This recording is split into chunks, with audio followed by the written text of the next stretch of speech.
नमस्कार विद्यार्थी मित्रांनो, स्वागत आहे तुम्हा सर्वांचं महा एक्झाम पॉइंट एज्युकेशनल यूट्यूब चॅनलमध्ये। तर मित्रांनो, आपण आजच्या या व्हिडिओमध्ये वनरक्षक भरती 2023 संदर्भात TCS पॅटर्न आधारित मित्रांनो आपण बुद्धिमत्ता चाचणी या विषयामध्ये मित्रांनो काही आपण महत्त्वपूर्ण प्रश्न आपण सोडवणार आहोत। आणि मित्रांनो 100% या स्वरूपाचे प्रश्न जे आहे तुमच्या येणाऱ्या वनरक्षक भरती 2023 च्या मित्रांनो TCS च्या परीक्षेमध्ये विचारले जातील मित्रांनो। त्यामुळे व्हिडिओमधला प्रत्येक प्रश्न हा इम्पॉर्टंट आहे। व्हिडिओला शेवटपर्यंत आणि काळजीपूर्वक पहा। तर मित्रांनो, पाहूया आपल्या आजच्या या व्हिडिओमधले काही अति महत्त्वपूर्ण प्रश्न। तर प्रश्न क्रमांक 1 असा आहे मित्रांनो आपला, खालील प्रश्नात दिलेल्या प्रश्नचिन्हाच्या जागी योग्य शब्द निवडा। तर जे समोर आपल्याला संख्या दिलेली आहे अक्षरमाला, त्यापैकी आपल्याला ज्या ठिकाणी क्वेश्चन मार्क आहे त्या ठिकाणी कोणती संख्या येऊ शकेल हे आपल्याला सांगायचं आहे। आणि मित्रांनो, या स्वरूपाचे प्रश्न तर खूप प्रमाणात तुम्हाला विचारले जातात, त्यामुळे अशा प्रकारचे प्रश्न कसे सोडवायचे असतात हे तुम्ही थोडक्यात लक्षात ठेवून घ्या। तर काय या ठिकाणी काय देण्यात आलेलं आहे, तर 900, 450, 90, 45 आणि 9 असा जो आहे एक संख्याचा क्रम आपल्याला या ठिकाणी देण्यात आलेला आहे। तर यापैकी जी आहे क्वेश्चन मार्क या ठिकाणी दिले आहे या ठिकाणी कोणती संख्या येईल या ऑप्शन्सपैकी आपल्याला सांगायचं आहे। थोडक्यात मित्रांनो, या प्रकारचे प्रश्न सोडवते वेळेस आपल्याला सुरुवातीच्या पहिल्या आणि दुसऱ्या आणि तिसऱ्या या संख्यामधला आपल्याला संबंध कळाला की पुढील कोणतीही संख्या आपल्याला काढता येईल। या ठिकाणी 9 आहे, 9च्या पुढे देखील आपल्याला किती जरी संख्या आली तरी त्या ठिकाणी कोणती संख्या येईल हे आपल्याला काढता येणार असेल। तर काय सुरुवातीला या दोन्ही संख्यामधला आपल्याला फरक काढावा लागेल की नेमकं काय यामध्ये गुणाकार, भागाकार, वजाबाकी, बेरीज काय केलेलं आहे की ज्यामुळे जे आहे 450 समोरची संख्या आलेली आहे आणि 450 मध्ये कोणती अशी प्रक्रिया केलेली आहे किंवा क्रिया केलेली आहे ज्यामुळे 90 ही संख्या मिळालेली आहे। तर पाहूया या सुरुवातीला, तर 900 जे काय केल्यानंतर आपल्याला 450 मिळतील। समजा आपण 900 लिहून घेतलं, या ठिकाणी 900ला जर आपण 2 ने भाग दिला, 900चे जे 2 भाग केले तर आपल्याला ही 450 ही संख्या मिळते। पण या ठिकाणी आपण 900ला 2 ने भाग दिला म्हणजे की 900चे आपण 2 भाग केले तर आपल्याला 450 मिळालेला आहे। तर 450चे देखील 2 भाग केल्यानंतर आपल्याला 90 ही संख्या मिळू शकते का? तर आपल्याला 90 संख्या मिळू शकते का 450चे 2 भाग केल्यानंतर? तर नाही, 90 ही संख्या येणारी नाही। तर 90 ही संख्या आणण्यासाठी आपल्याला कितीने भाग द्यावा लागेल 450ला की ज्यामुळे जे आहे आपल्याला 90 ही संख्या मिळेल। तर 450ला आपण समजा 5 ने, 450ला आपण जर 5 ने भाग दिला तर या ठिकाणी 90 ही संख्या येणारी असेल। 450ला 5 ने भाग दिल्यास 90 ही संख्या येणार आहे। 4 5 9 50, शून्याला 0 या ठिकाणी घेतलं तर आपल्याला 90 ही संख्या मिळेल। त्यानंतरची पुढची प्रक्रिया काय आहे, तर 90ला असं कोणत्या संख्येने भाग दिल्यानंतर समोर 45 ही संख्या मिळणारी असेल। तर 90ला समजा आपण 90चे आपण 2 भाग जर केले तर या ठिकाणी 45 येणारी असेल। म्हणजे की थोडक्यामध्ये आपल्याला जो आहे या ठिकाणी क्रम जो आपल्याला मिळत आहे म्हणजे की 2 चा 2 5 2 हा क्रम जो आपल्याला या ठिकाणी मिळालेला आहे। त्यानंतर पुढील आपण समजा 5 नेच म्हणजे की 45ला जर आपण समजा 5 ने भाग केलं तर 9 संख्या येईल का? तर 45ला आपण समजा 5 ने डिवाइड केलं तर 5 9 45, राईट। तर या ठिकाणी आपल्याला 9 ही संख्या मिळालेली आहे। तर मित्रांनो, थोडक्यात आपल्याला लक्षात असं ठेवायचं आहे की या ठिकाणी जो क्रमवारी आलेली आहे ती आलेली आहे 2 5 2 आणि 5 ही क्रमवारी आलेली आहे। म्हणजे की या पुढील आपण जर समजा 2 ने जर समोर कोणत्याही संख्येला क्रिया केली तर पुढचं जे आहे ते आपलं फायनल उत्तर असणार आहे। म्हणजे की आपण 9ला समजा 2 ने डिवाइड केलं तर या ठिकाणी जे येईल 4.5 जे की आपल्या ऑप्शन क्रमांक 3 मध्ये आहे। तर ऑप्शन क्रमांक 3 हे याचं उत्तर असेल। तर थोडक्यामध्ये आपल्याला या प्रकारच्या प्रश्नांचं जे आहे सुरुवातीला पहिल्या आणि दुसऱ्या आणि तिसऱ्या यामधला जो फरक आपल्याला एक वेळेस काढता आला तर समोर अनंत जरी संख्या असतील तरी आपण त्याचा फरक जे आहे मित्रांनो काढू शकतो, कारण का पहिल्या, दुसऱ्या, तिसऱ्या या 3च संख्यावर जे आहे संपूर्ण पुढील संख्या डिपेंडेंट असतात। तर हे तुम्हाला लक्षात ठेवून घ्यायचं आहे। तर मित्रांनो, अशा प्रकारचे भरपूर प्रश्न तुम्हाला परीक्षेत येतात, त्यामुळे तुम्हाला अशा प्रकारच्या प्रश्नांचा भरपूर जर सराव करायचा असेल तर मित्रांनो आपला टेलिग्राम ग्रुप जॉईन करून घ्या। टेलिग्राम ग्रुपवर आपले फ्रीचे मॉक टेस्ट चालत असतात। तर फ्रीच्या मॉक टेस्टमधून तुम्ही अशा प्रकारच्या सर्व प्रश्नांचा मित्रांनो त्या ठिकाणी सराव करू शकता। आणि जर मित्रांनो तुम्ही अजूनही आपले मागील व्हिडिओचे पाठ पाहिले नसेल वनरक्षक भरतीचे तर तुम्ही ते देखील पाहून घ्या, त्यामध्ये देखील आपण अतिशय महत्त्वाचे प्रश्न आपण सोडवलेले आहेत। त्यानंतर पाहूया आपला प्रश्न क्रमांक 2। तर मित्रांनो, प्रश्न क्रमांक 2 या प्रकारचा आहे, खालील प्रश्नात 2 चिन्हे अदलाबदली करून समीकरण दुरुस्त करा। तर समीकरण आपल्याला दुरुस्त करायचं आहे, जे की ऑप्शनमध्ये आपल्याला चिन्ह देखील दिलेले आहेत। तर कोणत्या चिन्हांचा वापर करून जे काही याचं उत्तर जे आपल्याला योग्य उत्तर काढता येईल म्हणजे की फायनल उत्तर हे आपल्याला 14 या ठिकाणी आलं पाहिजे। तर यामध्ये समीकरणांचा बदल करून म्हणजे की बेरीज, वजाबाकी म्हणा किंवा भागाकार, गुणाकार म्हणा, तर कोणती पद्धत आपल्याला वापर करून 14 हे जे आहे फायनल उत्तर येईल हे सांगायचं आहे। आणि TCS मार्फतच्या परीक्षांमध्ये अशा प्रकारचे प्रश्न भरपूर प्रमाणात विचारले जातात, त्यामुळे अशा प्रकारच्या प्रश्नांना तुम्हाला बारकाईने अभ्यास करणं अतिशय महत्त्वाचं आहे। आणि जास्तीत जास्त तुम्ही सराव केला अशा प्रकारच्या प्रश्नाचा तर मित्रांनो 100% तुम्ही TCSद्वारे परीक्षामध्ये मित्रांनो कोणत्याही परीक्षेत तुम्ही क्रॅक करू शकता। तर पाहूया की नेमकं कोणता आपल्याला समीकरणात बदल करायचा। सुरुवातीला आपण समीकरण लिहून घेऊ 24 अधिक 6 भागिले 3 गुणाकारात 11 वजा 12 आणि इक्वल साइन 14 म्हणजे की बरोबर 14। तर आपल्याला 14 चे फायनल उत्तर याचं आणायचं असेल तर या ठिकाणी आपल्याला कोणत्या संख्येत बदल करावा लागेल। सुरुवातीला आपण बेरीज आणि वजाबाकीचे चिन्ह आपण अदलाबदली करू, ज्यामध्ये 24 बेरीजच्या जागी आपण वजा घेऊ, त्यानंतर 6 ला 6, भागाकारला भागाकार, 3 ला 3, गुणाकारला गुणाकार, 11 ला 11, वजाबाकी जागी आपण बेरीज ठेवू, त्यानंतर 12 ला 12, 14 ला 14। त्यानंतर आपण याची मांडणी करू, जसं की 24 ला 24, वजा ला वजा, 6 आणि 3चा जर भागाकार केला तर 3 दोन्ही 6 2 येईल, त्यानंतर गुणाकार केला 11 2 गुणिले 11 म्हणजे की या ठिकाणी डायरेक्टली 22 येईल, जे की आपण हे कट करू आणि डायरेक्टली 22 लिहून घेऊ या ठिकाणी, प्लस 12 ला 12 आणि 14 ला 14, साइनच्या पलीकडली संख्या तेवढीच असेल। तर त्यानंतर आपण डायरेक्टली ह्याची जर आपण मांडणी जर केली 24 वजा 22 अधिक 12 त्यानंतर इक्वल टू 14, ह्या प्रकारचं हे जे याचं समीकरण बनलेलं आहे। तर यामधले आपण सुरुवातीला 24 मधून मायनस 22 करू, त्यानंतर 24 मधून 22 येईल 2, 2 अधिक म्हणजे की 12 बरोबर 14, 2 अधिक 12 म्हणजे की 14। तर 14 जे फायनल उत्तर आपल्याला या ठिकाणी मिळालेलं आहे ऑप्शन नंबर 4 मध्ये, म्हणजे की आपण सुरुवातीला वजाबाकी आणि बेरीज वापरलेला आहे। ऑप्शन नंबर 4 मध्ये जे समीकरण आहे अधिक वजा आणि अधिकचं जे की या ठिकाणी लागू होणारं असेल, म्हणून ऑप्शन नंबर 4 जे आहे याचं उत्तर होणारं असेल। तर थोडक्यामध्ये अशा प्रकारे देखील तुम्हाला भरपूर परीक्षेमध्ये प्रश्न येतात, त्यामुळे अशा प्रकारच्या प्रश्नांमध्ये सुरुवातीला जे आहे एकच समीकरण वापरायचं आहे, जर ते समीकरण त्यामध्ये लागू लागत असेल तर तेच त्याचं फायनल उत्तर जे आहे ते असणार आहे। तर अशा प्रकारच्या प्रश्नाचा सराव करण्यासाठी तुम्ही आपला टेलिग्राम ग्रुप जॉईन करून घ्या। टेलिग्राम ग्रुपवर आपल्या असलेल्या प्रकारचे प्रश्न आपण नेहमीच तुम्हाला सोडवण्याकरता देत असतो। त्यानंतरचा आपला प्रश्न क्रमांक 3 असा आहे मित्रांनो, ए बी आणि सी डी आणि ई, तर ए बी सी डी आणि ई ही 5 मुले आहेत, ते सर्व एका ओळीत उत्तर दिशेला तोंड करून बसलेली आहेत, पण त्यांचा क्रम हा दिल्याप्रमाणे असेल असा नाही।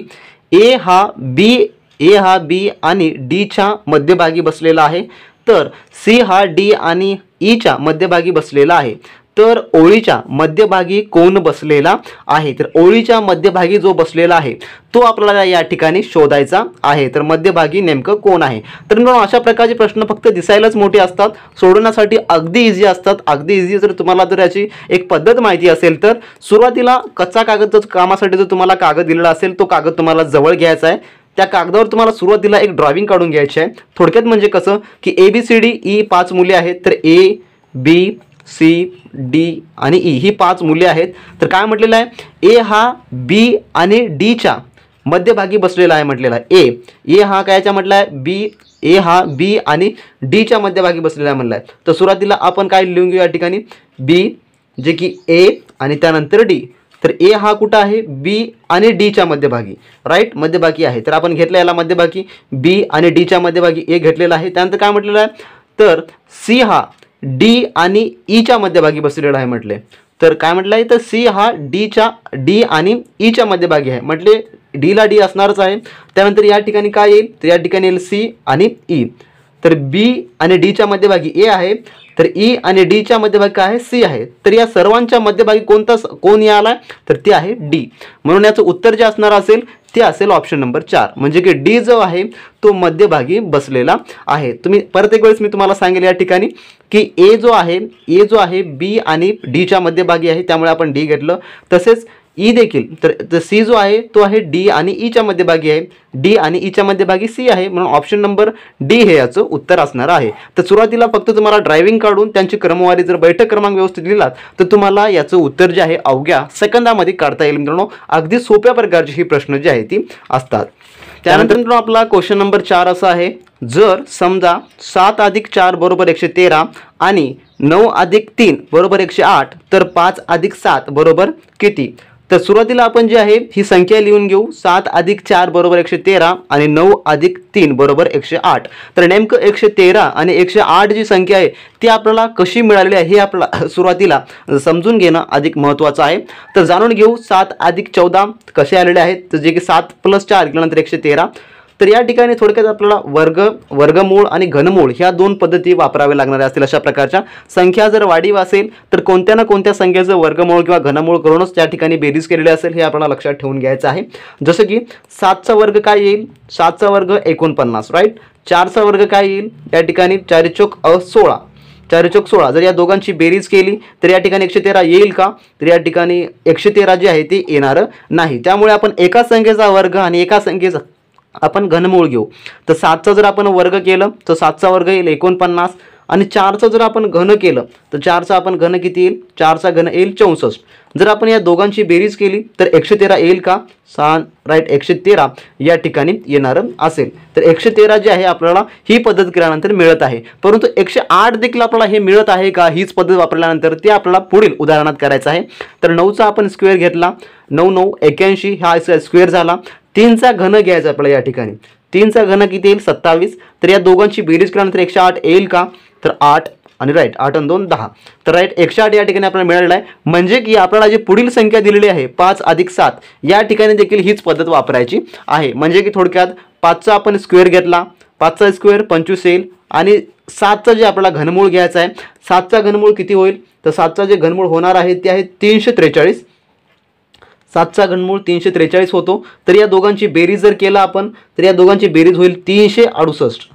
तर 368 या दोघांची बेरीज होईल, जे की 368 आपल्याला ऑप्शन नंबर 3 मध्ये आहे. तर अशा प्रकारे जे आहे तुम्हाला थोडक्यात अशा प्रश्नांची उत्तरे जे आहे ते शोधायची असतात. एका संख्येचं घनमूळ आणि एका संख्येचं वर्गमूळ ह्या स्वरूपात देखील तुम्हाला TCS पॅटर्नच्या प्रश्नामध्ये मित्रांनो विचारली जातात. त्यामुळे अशा प्रकारच्या प्रश्नांना तुम्हाला जर भरपूर सराव असेल तर काहीच अवघड तुम्हाला वाटणारे नाही आहेत मित्रांनो.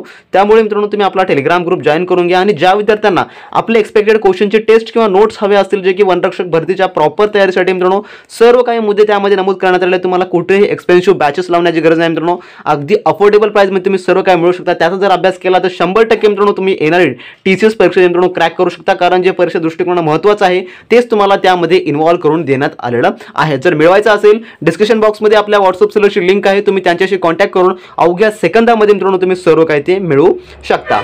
त्यानंतर मित्रांनो आपला प्रश्न क्रमांक 5 पाहूया आपण. प्रश्न क्रमांक 5 असा आहे मित्रांनो, P ही R ची सासू आहे आणि Q हा P चा पती आहे. S व T हे अनुक्रमे P ची मुलगी आणि मुलगा आहेत. U हा S चा पती आहे. X आणि Y च्या मुली आहेत. तर U चे T सोबत काय नाते आहे. तर या आपल्याला थोडक्यात नातेसंबंध यावर आधारित हा प्रश्न आहे, जे की रिलेशनशिप. तर यावर देखील तुम्हाला परीक्षेत हमखास 2 ते 4 प्रश्न विचारले जातातच. तर अशा प्रकारच्या प्रश्नांमध्ये कसा सोडावा करायचा असतो तो आपण पाहू. तर अशा प्रकारे जर तुम्हाला परीक्षेत प्रश्न आली तर सुरुवातीला तुम्हाला त्याची डायग्राम काढून घेऊन समजून घेणं अतिशय महत्त्वाचं आहे. जसं की आपण या ठिकाणी थोडक्यात या सर्व नात्यांची आपण एक डायग्राम काढू. जसं की काय म्हटलं या ठिकाणी, P ही R ची सासू आहे म्हटलेलं आहे. P ही R ची सासू म्हणजे की P बरोबर काय आहे, तर सासू आहे. आपण लिहून घेऊ P बरोबर सासू आहे. आणि Q हा P चा पती आहे म्हटलेला आहे. तर Q हा P चा पती म्हणजे हा पती आहे. म्हणजे की P बरोबर Q म्हणजे हे जे झाले नवरा बायको आहेत, हे दोन्हीही नवरा बायको आहेत.